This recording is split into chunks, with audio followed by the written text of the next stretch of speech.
An earthquake has struck off the coast of Turkey, north of the Greek island of Samos. At least 19 people are dead and more than 700 were injured when buildings collapsed in the Turkish city of Izmir.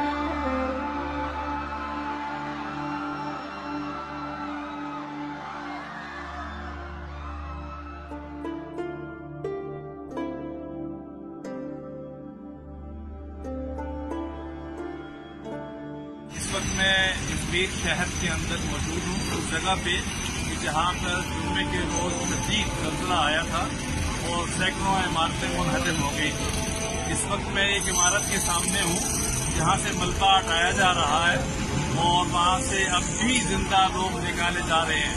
अभी थोड़ी देर पहले एक 4 साला बच्ची को निकाला गया और एक और शख्स को भी यहाँ से जिंदा निकाला गया।